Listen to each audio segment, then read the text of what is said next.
পাশের জন্য আমি একটা নাম দিয়ে দিলাম, নাম রাখতে হবে মুসআব। কি নাম? নামটা যাদের ভাল লাগে, ছেলে সন্তান অনাগত আসবে, মনে চাইলে নাম রেখে দিবেন মুসআব রাদিয়াল্লাহু তাআলা আনহুর নামে মুসআব। তাহলে মুসআব রাদিয়াল্লাহু তাআলা আনহুকে বিশ্বনবী ল্যাঙ্গুয়েজ শিখান নাই, সফট স্কিল শিখান নাই। যায়েদ রাদিয়াল্লাহু তিনি হিব্রু ল্যাঙ্গুয়েজ শিখেছেন, সুরিয়ানি শিখেছেন, কিন্তু মুসআবকে তিনি বানিয়েছেন the spokesman of Islam, the first diplomat, the ambassador of Islam. সুবহানাল্লাহ পড়বেন না?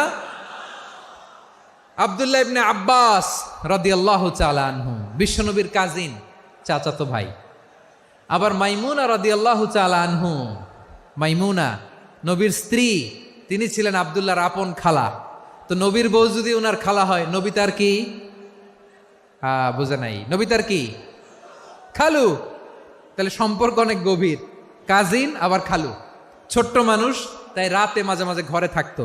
বিশ্বনবী দেখলেন